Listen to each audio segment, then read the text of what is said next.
Sunday, good morning to you. Welcome to the Back Nine Boys Golf Show, which is brought to you by Mizuno Golf, Reach Beyond, by Club Car, the global leader in golf utility and fun personal vehicles, by RSM, proud sponsor of the RSM Classic, giving back to our communities, by Bridgestone Golf, play the ball that fits you, and by Sea Palms Resort.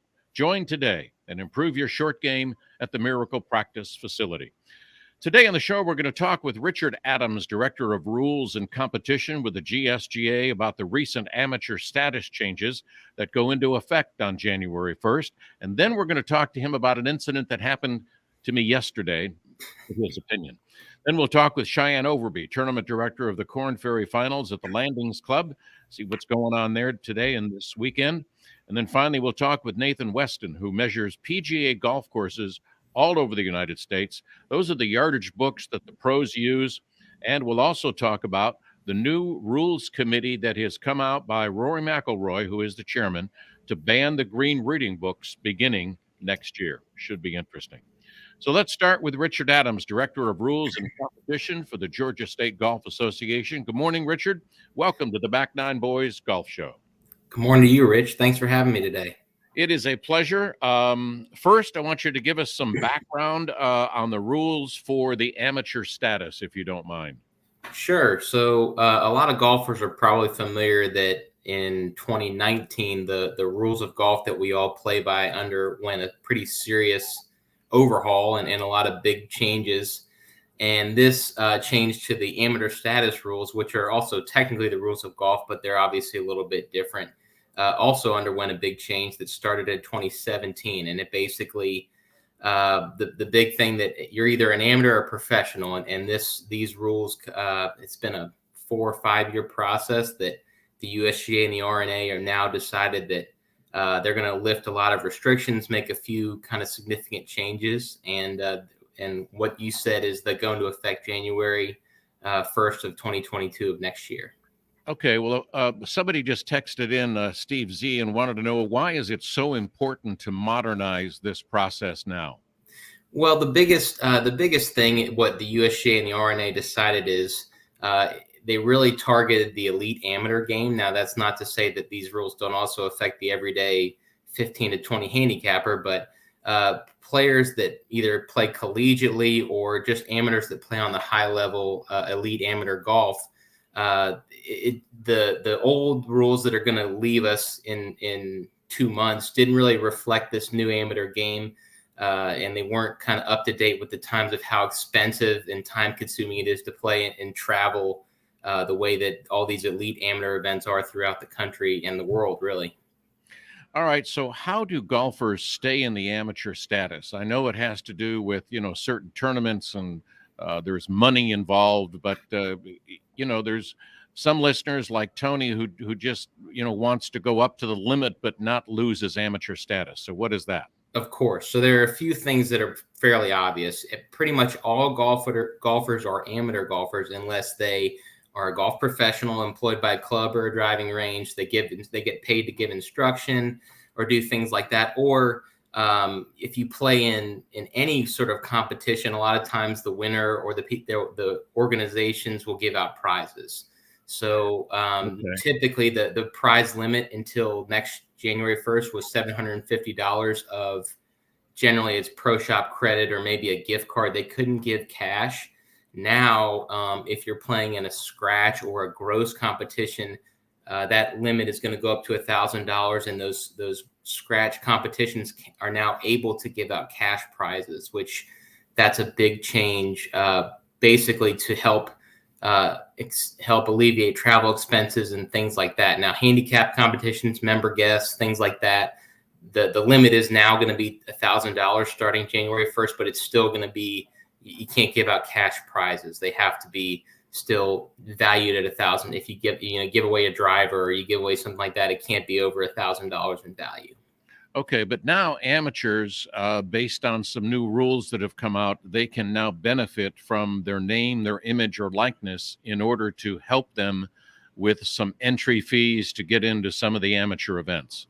Absolutely, and this is that a change, Richard? I'm sorry but it is, and that's something that, like I said, this process to change the amateur status rules has been going on a long time. But obviously with the NCAA making this change for collegiate athletes, the USGA and the R&A kind of just lumped in all amateur golfers, because if they hadn't, it would be kind of an unfair playing field where college players can sign with a car dealership or something like that and advertise their name and receive compensation for their name, image, and likeness, and then a 26-year-old amateur who's competing against them couldn't. So this limits all those restrictions. So if a player does do that in some way, they're still an amateur. There's no restriction on that anymore for any golfer.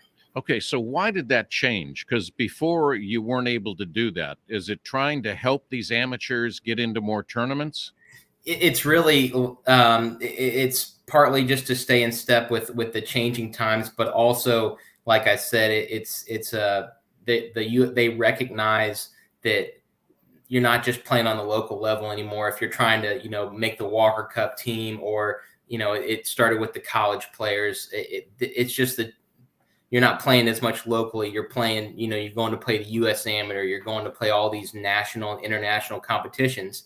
And by allowing these players to advertise themselves or make money off of their name, they're able to sort of recoup those expenses a little bit more. So that was the big thing there. Okay, so have the costs increased for elite amateur events? Absolutely, yeah. It's wow.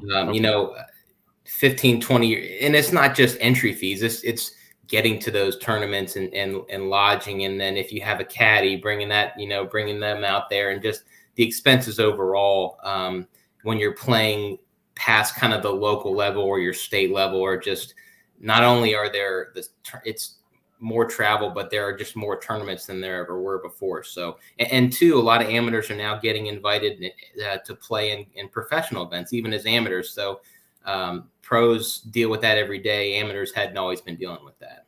Okay, so any idea, Richard, and I know this is a tough question because it kind of depends on a lot of factors, but sure, what are the costs for an amateur to play on the circuit, I guess, so to speak, of amateur events? What do you think the average cost is? It's in the, it depends obviously on how many events you play, but it's definitely in the thousands to tens of thousands.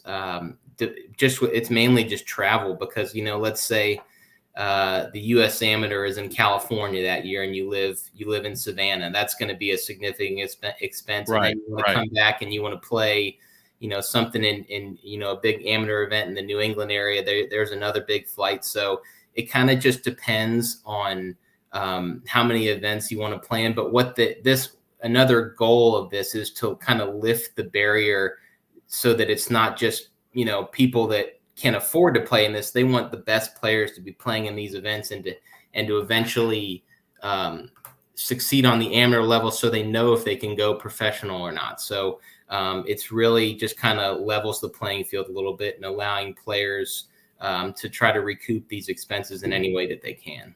All right, I got two more questions for you. In the rules, the one I wish that would change is when you hit a great drive and it ends up in a divot. And I know now and the rule states you got to hit it out of the divot. It just doesn't seem fair. Yes, you're not the only person that's ever said that to me, and I would I completely sympathize. I don't hit that many fairways, so if I do and it's in a divot, I don't always enjoy that. But also, it's one of the things that I and a lot of people love about golf is it's kind of like life. It's not always fair, but you have to adapt to the situations. And every time that you hit it in a fairway and it's in a divot, I'd say more often than not, you hit it in the rough and somehow it's just sitting there on a tee. So I'm not going to make you step on that ball because you hit a bad drive. Now you got to roll with it. So I don't. And the other thing that's difficult about that too is defining what exactly a divot is. When does it not become a divot anymore, and all that? Has it healed? Is there sand in it? So I think that's one that I don't know. A lot of things changed in 2 years ago that I was surprised by, but I don't think that's ever going to change. It's just part of the game is dealing with adverse circumstances. Well, it's not one of my favorites, but here's another thing. Some divots are filled in with sand, and some divots are replaced by the caddy to place over it, which Yeah. means maybe it's not as bad as it could have been with the sand, but it's still unfair. Anyway, all right. Sorry. Rule 412 needs to change. All right, Okay. I've got a question. I was playing yesterday with Fred, and here's what happened. We were playing 2-on-1. There were only three of us. We were playing Okay. in the rain. It was cold. My partner makes the putt on a par three. I was maybe a couple feet away, maybe 4 feet. Okay. I Okay. said, okay, you make yours. We beat this guy. Mine's good. He didn't say anything. He puts down a bogey. Who's right? Your partner or your competitor put down a My bogey, partner. and was your It was, score yeah. He your made the par. The okay. other guy made a bogey. So we won the hole. So the Okay. hole was over. So I Okay. just picked up my putt and took a par. Oh, okay. Well, that's as far as the match is concerned and the rules are concerned, once your partner hold out for par, Yep. that was it. So really Yeah. there's the it doesn't your score didn't matter anymore. So unless at some point later down the line it was determined that your partner committed some penalty that you didn't know about at the time on that hole, that would have changed the result. But yeah, once he completed the score for the hole and was kind of your counting Yeah. score, that was it. That Yeah. ended the hole. Yeah. The penalty that he did was he gave me a bogey. Oh, well, that sounds like something y'all need to settle up. But I don't. If basically if you had a putt that was for par and your Yeah. partner made the par, then that's It's all over. there is to it at that point. I, Yeah. I totally agree. I mean, All right. it's So yeah. I'm 1 for 2 with you there. Yes, you are. Yeah, you are. Divots, no. This, yes. All right. I like it. Richard, 50%. thank you for taking time to be with us. I love this relationship that we've started with the Georgia State Golf Association, and I know we're going to do it every first Saturday of every month. So thank you for being with us today. And if you can do anything on the divots, please just send me a text. I know I won't be the first person you send it to. Happy to be on. I'll see what I can do about that for you, All Richard. right, Richard. Have a great weekend. Thanks for being with You us. too. Thanks. All right. Richard Adams with the Georgia State Golf Association. And next up is going to be Cheyenne Overby. Cheyenne's going to be talking to us from the Corn Ferry Tour Finals, Q School at the Landings Club in Savannah. But right now, you need to think about, what are you going to do for dinner tonight? Well, it's going to be deep dish time. Just like when I lived in Chicago, it is so good, so thick. It is just the best. And it's at CJ's Italian Restaurant. Check out their full menu at cjsitalianrestaurant.com. They are known for that. Their thin crust cauliflower pizzas are just as good, and it is unbelievable. But check out their calzones. Everything is made from scratch. They do benefits for the schools. The schools make up a pizza menu, and if you order that part of the proceeds goes to the schools. So check out everything at cjsitalianrestaurant.com. Escape the chaos.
Johnson from the PGA Tour, and you're listening to the Back Nine Boys Golf Show.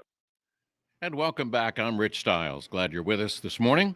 The Korn Ferry Tour is having their finals at the Landings Club in Savannah, playing on 2 courses. And with us is Cheyenne Overby. Good morning, Cheyenne. How are you?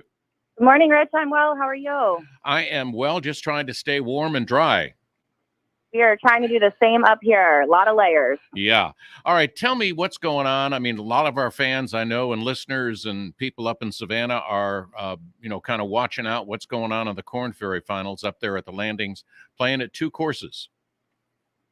Yes, we've got players on the newly renovated Magnolia course and the Marshwood course, and all players that are in the field this week have obtained status on the Korn Ferry Tour for the 2022 season, and their finish this week determines how many starts that they'll get come spring. So the level of competition quality is pretty intense, and these guys are out here playing for a job next year. Yeah, I mean, there is a lot on the line. I mean, every shot is important despite the weather conditions. I mean, everybody is playing in the same conditions, but I mean, a lot of their futures are right here. What happens this weekend?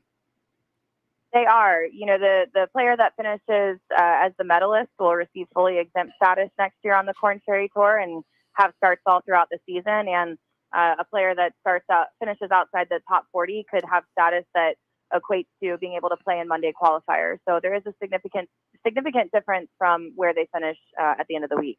And the neat thing is I was looking over the field. I mean, there are several players who have played and actually won some more than once on the PGA Tour.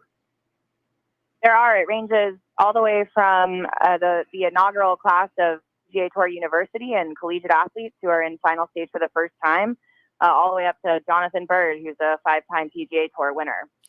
Yeah, I mean, I wish them all the success. I mean, this is tough to be on the PGA Tour and now trying to get your card back on the Korn Ferry Tour. So it is even more on the line for a lot of these players. And you've got a lot of college players, as you said, PGA Tour U and so on, who have had success, and they're trying to gain status. Sure. Yeah, it's an intense week. It's difficult competition. There are a lot of guys in the field that have experience winning tournaments on the highest stage, and you have to go up against that when you come out and play your way through Q School. Let me ask you this. I mean, this is no, it's really not a hypothetical. So you've got guys that have won on the PGA Tour and they've won on the Korn Ferry Tour, and now they're trying to, do you think the pressure is on them to do better because they've played on the PGA Tour and won? So are they could be, really in a point of stress and being tight because there's a lot on the line for them as well.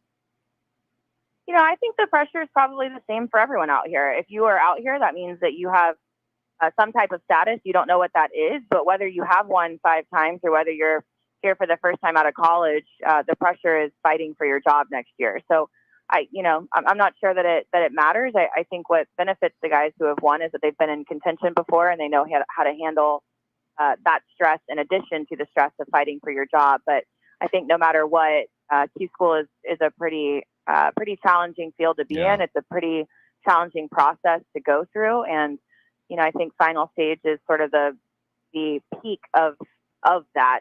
For all of them. Yeah. So explain to our listeners who gets tour cards at the end of the final round tomorrow. So Q School has a medalist, and if 3 players tie at the top, they all medal. The medalist is fully exempt on the Korn Ferry Tour the following season.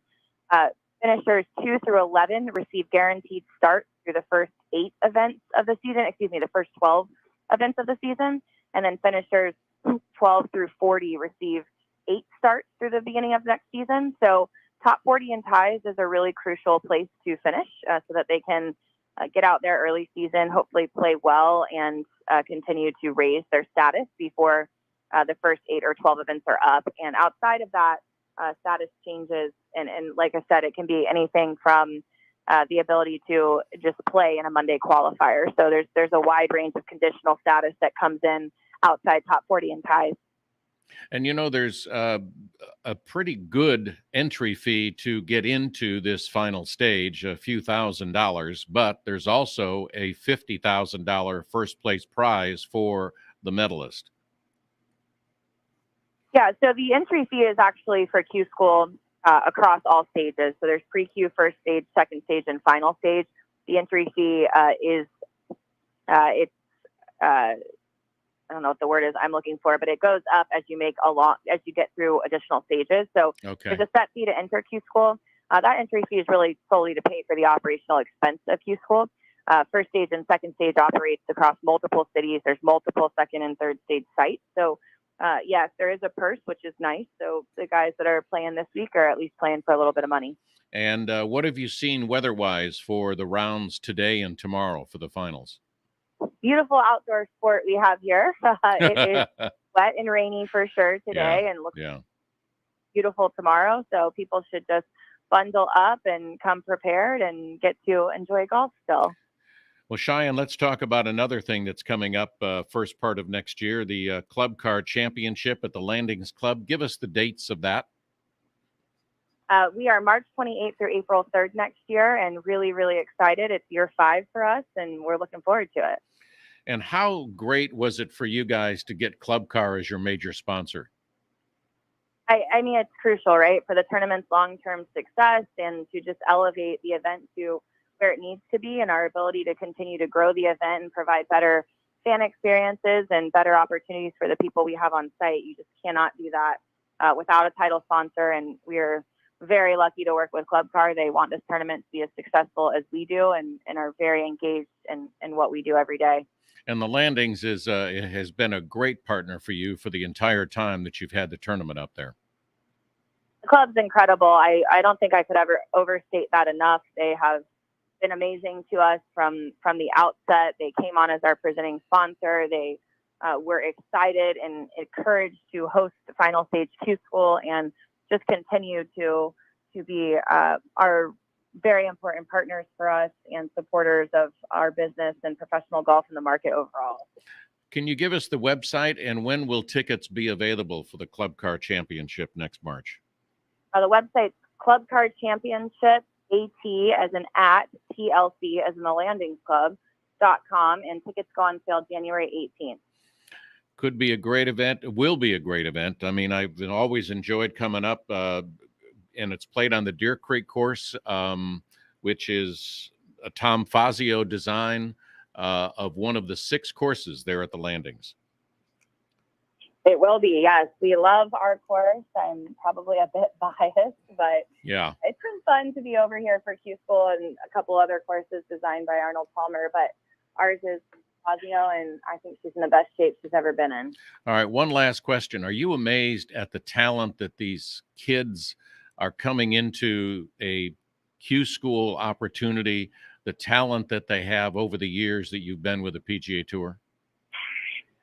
Yeah, and I think it gets more competitive out there every year. I think seeing Q School and the field is similar to what you see on Monday qualifiers, where you're just playing for a handful of spots, but going up against people who have had a lot of success in their careers. And this is very similar, and this seems like talent and level of competition gets better every single year.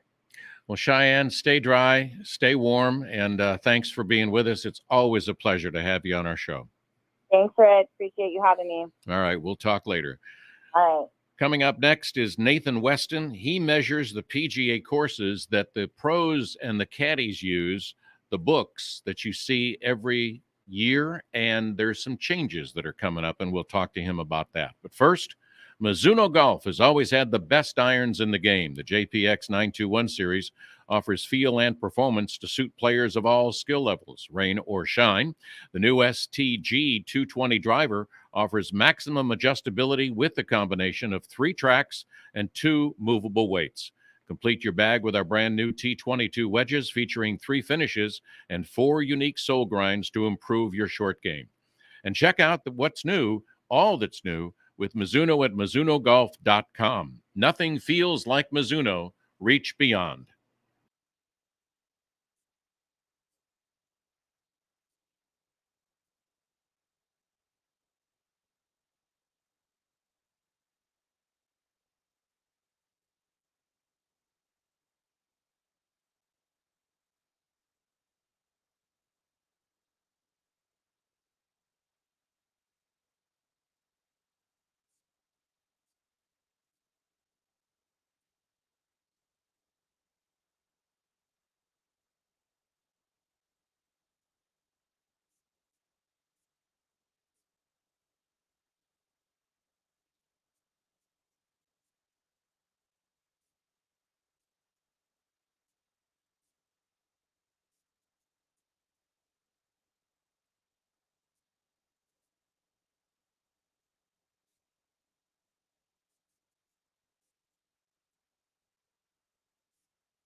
912-466-7340.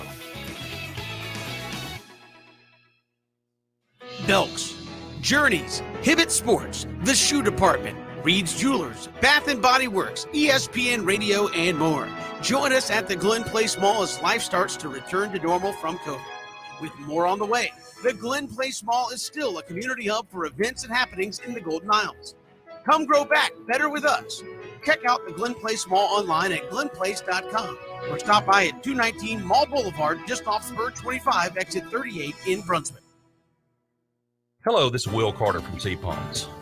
We love being a part of the Back Nine Boys, and I want to thank everyone for their outstanding support of the newly renovated golf facilities at Sea Palms. It's been a record year, and the feedback has been amazing. If you haven't had the chance to get out and see us, there's no time like the present. You will love our new fairways featuring Tiff Tough grass and our new greens featuring Tiff Eagle grass. And I can guarantee you we got the coolest carts on the island, featuring the latest in Yamaha golf cart technology.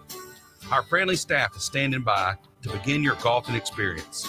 Contact us today at the golf shop, 912-434-5336. And for you true enthusiasts, come learn more about our memberships, which will give you access to our Miracle Short Game facility. It has become nationally known as one of the best around. We look forward to seeing you. And for more information about Sea Palms, you can visit us at seapalms.com.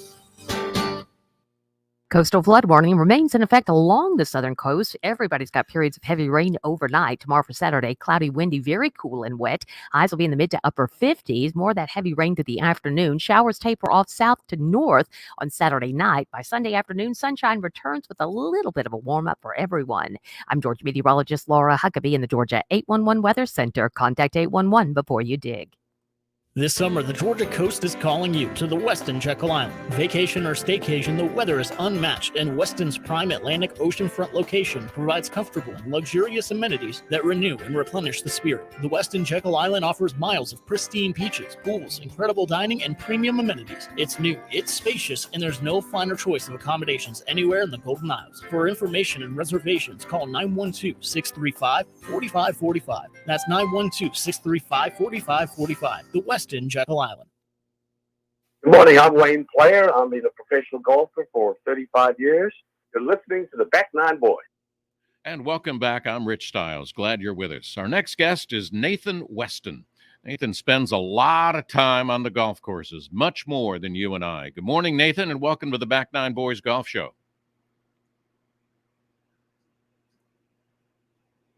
Nathan, you got to click on your mic, and you should be good to go.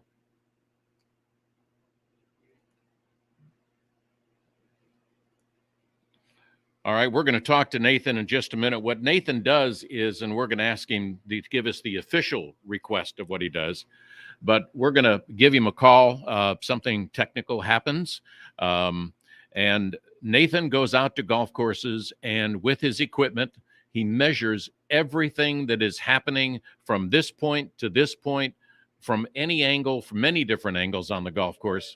And then what he does is he takes that back and provides that information, and that's what the pros and the caddies use when they're on tour. And we'll have him on the air with us right now. Good morning, Nathan, and welcome again to the Back Nine Boys Golf Show. Good morning. How are you? Okay, sorry about the technical issues, but that's sometimes what happens when you have a live show. It's just the way it is. All right, so tell me what you do so our listeners understand what you do for the PGA Tour. Yeah, so I work for a gentleman named Mark Plong, and we produce the yardage books for all of the PGA Tour events, as well as the Ryder Cup and the President's Cup. And so myself, I go out to all the golf courses that we play on tour, and I physically map the golf course with surveying equipment. And then we bring that data in, which we make a new book every single year. And Mark then takes all of that data on the computer, and through some, we have our own computer program and a couple others, and we use all of that to produce the book. each and every single week, where we do a regular yardage book, and then we also do what we call a tee shot photo yardage book, where we actually have a photo that I take from whatever tees we're going to be playing on each hole, and we're able to actually put the tee shot lines in the photo. So it's a step up from the regular, we call it the black and white book, Right. where you just have your tee shot lines on a you know, an overview of the hole. These actually have the tee shot lines in the photo, which can be very helpful with dog legs and certain trees and such. Okay. So That's if That's what we do. all right, so if you did it last year and nothing has Yep. changed at the golf course, why do you come back and do it again? So to the normal person, the golf course doesn't change, but to my knowledge, that's never been the case to where a golf course has not changed. It's because it's organic. The fairway lines always change. The green outlines always change. Okay. And it may be minuscule, but if the front of a green changes a foot or yard, which is very easy to do, especially over the time span of a year, Right. and you use the green example, you have a green that changes a yard, and then a player's on the green, we'll probably get into this, but I'm going to use the example now, using a greens book from the prior year, and they're using that old data Gotcha. where they locate themselves on the green. Gotcha. That putt could be completely different than it was the year prior. Right. Okay. And then sprinkler head tags change a lot, and people don't think about that. And the yardages, we don't really care about what the sprinkler head tag yardages are, but they're used for identification purposes for the caddies and the players, which is a big deal. But there are some courses like Kapalua that has 3,000 sprinkler heads on the golf course, and there's not a single tag. Okay. Imagine Okay. being a caddy out there trying to find your way in the fairway, which sprinkler head you're on. It's miserable. Heck, as a golfer, I can't sometimes find my way. Anyway, all right. How long, though, does it take you to measure a course for a PGA event? So if I'm doing it from scratch, meaning it's a brand new course, it'll take me about a week to do, because Okay. I'm mapping everything now on a standard course. So like Sea Island, for example, Seaside Plantation, it's going to take me 3 to 4 days depending upon weather, because I'm remapping the fairway outlines, the green outlines, all the bunker outlines, and all the tee outlines, as well as all the irrigation. Okay. What do you do then when you have all that information? Do you send it to Mark? Yes, yeah. So I take all that data, check to make sure that it's suitable, and then I send it to Mark.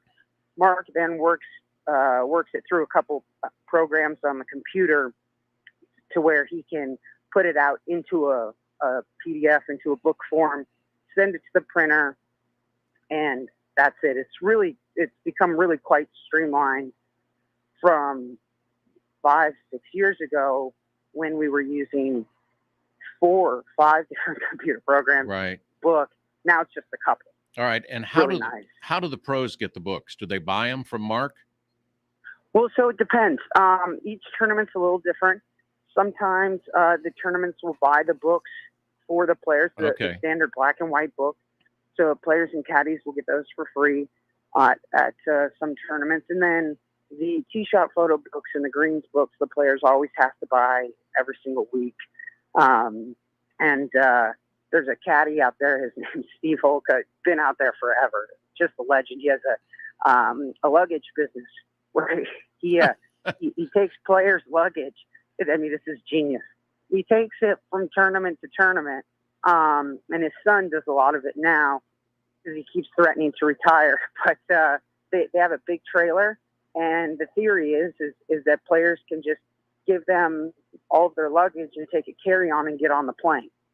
And then Wow. they drive all night and show up with their luggage out wherever the next event is. And so because they're at every event, they sell the books, the tee shot photo books and the greens books. But there are some Okay. tournaments that don't buy the black and white books. Right. So if that's the case, then yes, the players will have to buy those as well. Bermuda is a great example of that. All right. So you and I talked earlier this week when the weather was much better about the fact that the pros will no longer be able to use the green reading books. Yes. Why yes. is this now such a big deal? Yeah, it's a really big deal for some, and for some it's not.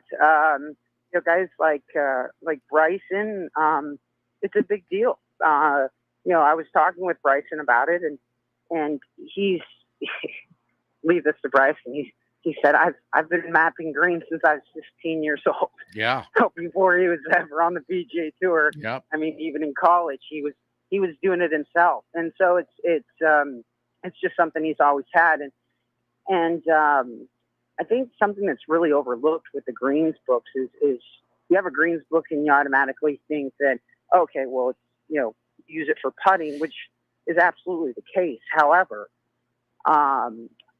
most guys who have a greens book or who buy a greens book week in and week out, right, they use it just as much on their approach shot. Right. Because the difference is you're getting a lot more detail than a yardage book green drawing. And so they're using it to see, okay, where are my backstops? Where can and can I not land the ball? And so when you've got that level of detail out there, it can be massively helpful for putting and like I said, for your approach shot. Right. Now, the argument is does it take away the skill of green reading? What do you think? Does it? Well, first of all, I'm biased, obviously, but I see both sides. I think I can see how someone thinks it does take away skill of reading green, but at the same time, I also think it takes skill to read the book. Yeah. But it also takes skill to read the book and then apply it, and then still know, okay, I've got to hit the putt this hard. Right. And I've got to aim here. So there's still green reading involved. Sure. And so I see both sides, but that's the argument. And this was a player-driven thing. This wasn't the R&A or the PGA Tour saying, hey, we want to get rid of these. This was a player-driven thing that, a group of players wanted to go back to the more, I guess you'd say, the roots of golf. Right, the traditionals. But Rory McIlroy is the chair of that committee, and he uses the green books, and they voted now to not be able to use them. And I know Bryson's upset because you told me that. Phil looks like he was upset, at least what I've seen on social media. But Rory makes a decision with the committee for something that he's been using. Yes, yeah, and that's a tricky subject too, because you've got the player advisory committee. So this group of players who really, this was where it first started. Well, I guess it first started, individually amongst the players, but this was really the committee that got this whole initiative moving forward and becoming a reality. Right. And so you've got some people who are saying, well, here's these guys like Rory and a number of the guys on the player advisory committee who are voting down using greens books, but they use them themselves, which I understand. But to be fair to them, their counter argument is that, hey, listen, yes, we use them. We don't want to, but they're so valuable that, and this is what they've told me, is that if they're there and I don't use them and I don't utilize them, I'm at a disadvantage. Right, because you're not using information that's available. Exactly. Right. So even though I don't agree with it, even though I don't like it, I'm going to use it so I'm not at a disadvantage. Right. So that's their perspective, which I completely get. So that's kind of both sides of it, you know? So I try and take, even though I'm, I don't have a direct part in making the greens books every week, but I do try and see both sides of where everyone's coming from, Yeah. So those would be the arguments. Yeah, but it also puts more pressure now on the pros and, more importantly, on their caddies. Absolutely. Yeah, it's going to be really interesting because, I think in the short term, we're going to see guys, who knows how to read a green. I don't. And it'll be interesting to see statistically, putting wise, in a year, just what the putting stats in general look like. Right. Who, are currently are the best putters still going to be the best putters in the world? Is it going to change? And then also, not every caddy is involved in reading every putt. Sometimes the player just wants to take control and do it himself. So that's another thing that'll be really interesting is the trust level that the players and caddies have. I know when I caddied, I never read a putt for my player. He always wanted to do it himself. Right. So it's going to be really interesting to see the players who tend to just read the putts themselves, are they going to bring their caddy in more often? I think that they confirmation would. Or not? Yeah, I think they would, because now they need another opinion. They don't have the green book to verify what they see. And I think if they're in a question, they're going to bring their caddy in, which brings up another question. It might involve and delay and have an effect on pace of play. Well, that's another thing, and I think that's important that we get that out there. That this ruling was not made for a pace of play issue. Yeah. But I do agree with you. I do think that it could slow things down. Yep. And talking with, for example, I was just in the Bahamas and was doing the work for Tigers tournament for the Hero. And I was down there talking with Bryson about it, and he brought up the same thing. But he said, "Hey, it's gonna hurt players. It's gonna hurt caddies. It's gonna slow pace of play." That's his argument, and I could see it. Because people are gonna. Because that's another thing is that players use. It's not that Phil and Bryson and all these guys who love and use greens books. It's not like they don't know how to read a putt. They'll read it, and then they'll go to the book for confirmation. Right. And if that confirmation is not there, then it's like, okay, wait, what did I do wrong? Yeah.